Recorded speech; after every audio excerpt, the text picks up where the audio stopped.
Hi, Kira Fire with River Song Doodle. Today we're going to talk about some of the items that are important to have before you bring puppy into your home, especially if you're adopting a puppy from us. So a lot of these are specific to our puppies. The first thing we're going to talk about is their food. All of our dogs are fed a complete raw diet. We do this in a few different ways. One of the easiest ways, especially for new families to get started on this, is by getting the Instinct raw puppy food. This is the frozen raw, not the freeze-dried raw, so make sure you make that distinction. You can order this online on places like Chewy or other sites like that, or you can pick it up at most local pet stores like Petco will have this in some of the bigger ones. I found that sometimes in the smaller stores they don't have it, but again, you can order it online. And this is the frozen raw puppy. You're just gonna follow the instructions on the back. We do a mixture of frozen raw puppy because it has everything that the puppy needs inside of it, as well as the 4-leaf Rover mix. This is really nice. You take your ground meat of choice. We normally do this with hamburger. We also sometimes do it with turkey, but we normally do it with a good quality hamburger. Any meat that you get that's fresh raw needs to be frozen for 24 to 48 hours for safety to kill anything that would, potentially harm your puppy. So you're gonna freeze it, thaw it out, and then you're gonna follow the instructions on the back to mix this with your meat. This is a really good option to do it a little bit more in an economical way, and it has all the vitamins and nutrients and the bone meal and things like that that your puppy will need. We do this, the Instinct, and then we also do raw meaty bones throughout the week as well. Chicken legs that are not cooked are a good option. Turkey necks, there's a lot of different raw meaty bones. I think I'll make a list of some of them that you can purchase. A lot of the Asian markets will have a lot of good options. Duck heads are really good. So that's what we do for food. And I can go more in depth on raw feeding and why we raw feed in another video, but some things to have on hand.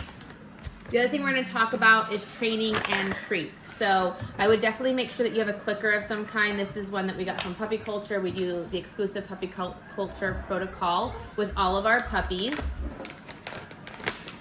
Here's some training treats. I also use, these aren't the best for them, but it's like having a treat every now and then.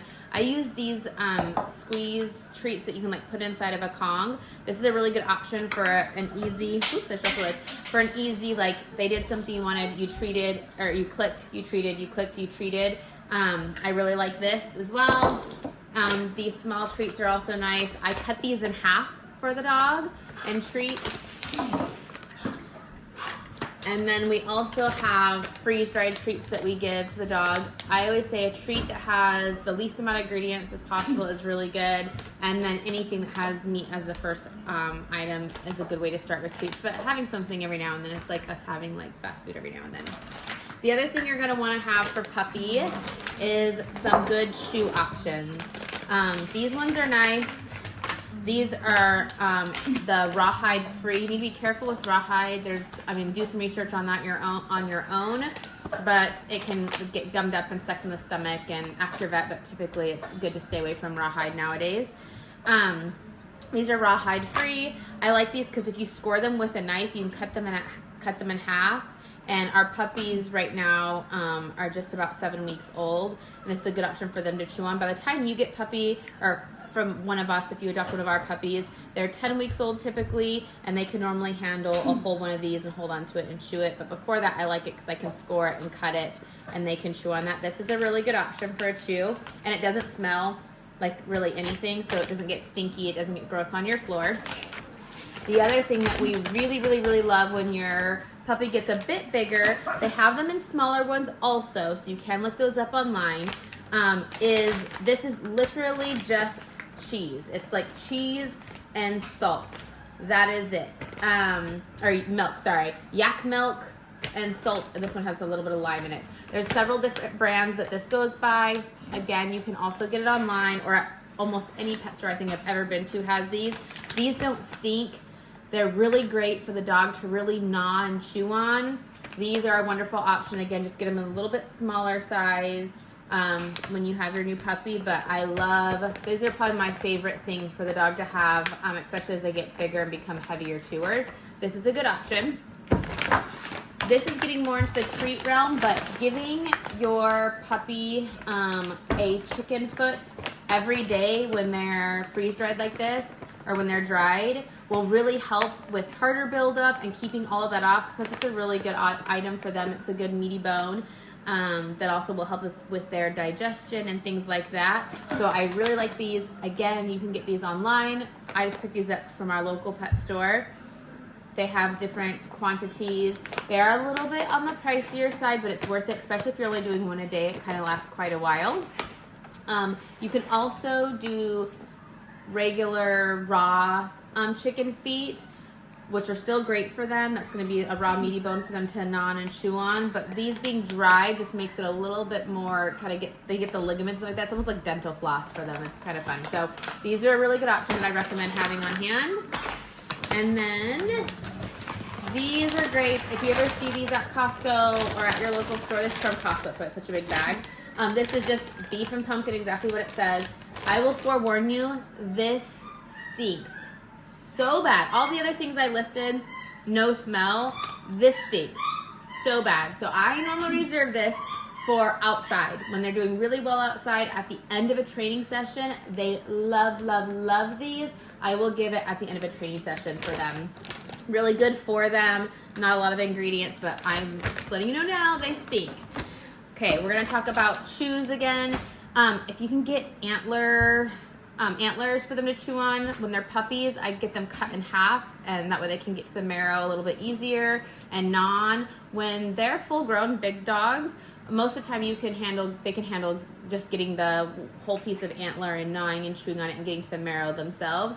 But I like to get them cut. That makes it a little bit easier. Even for our big dogs, it's nice for them. And sometimes, again, at Costco or another big box store, they have them in like a 3-pack or a 4-pack, or you can order them online. So another good option for chew. So important to have items for your new puppy to chew on at home. This is going to help them so that they don't get bored and start destroying things. It's going to help them with their oral health, and it's also going to help so that they don't start licking on their skin overly when they get bored and need something to do.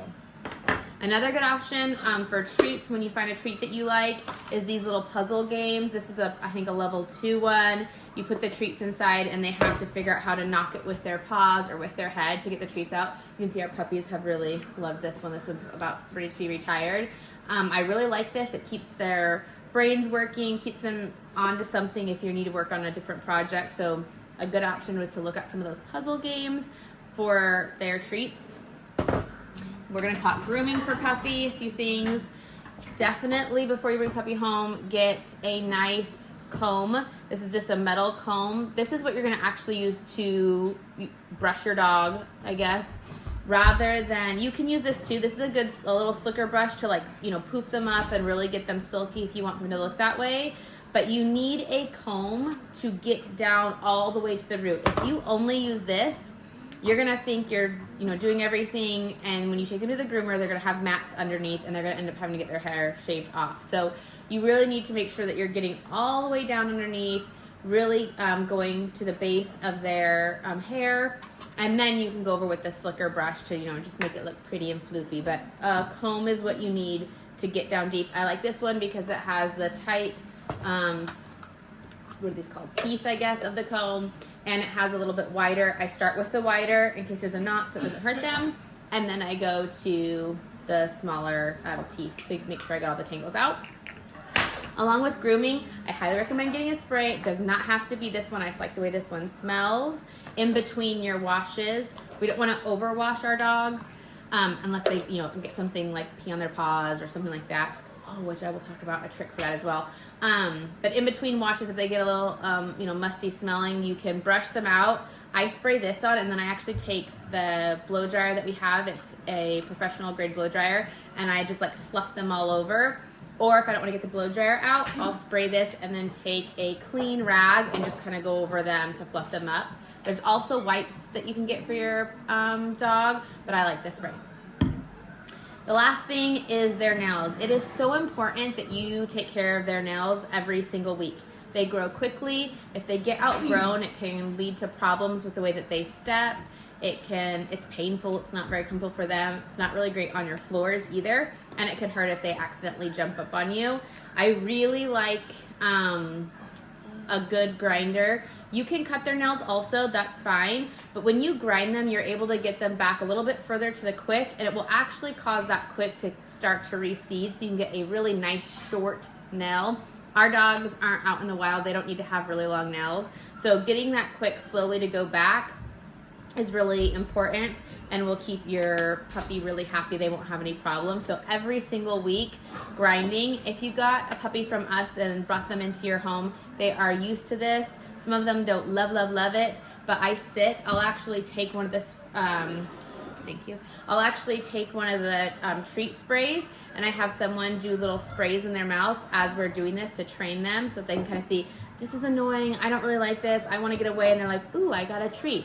This is annoying, ooh, I got another treat. And they start to associate, hey, this tastes like, cheese or bacon or pepperoni or whatever is in their mouth. So definitely get a grinder. If you want to, you can nail trim first to get the bulk off and then finish up with a grinder to smooth everything out.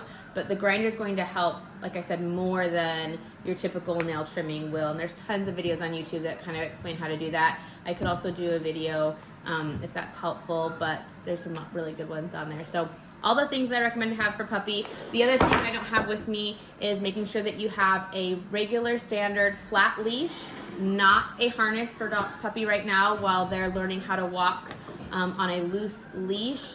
Having a harness on where they have all points of contact just is going to encourage them to pull. So we want just a typical flat leash, flat collar, a regular leash, not a retractable one while they're learning. We don't want anything for them to feel like they have to pull against. We really want them to not have any resistance. So a really just standard flat leash, 4 to 6 feet long is perfect. And then I also recommend getting a 15-foot long lead.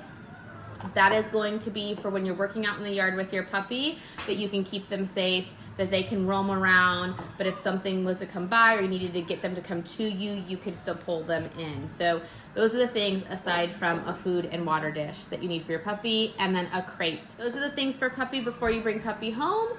And if you have any more other questions, you know how to reach out to me, and I will talk to you soon.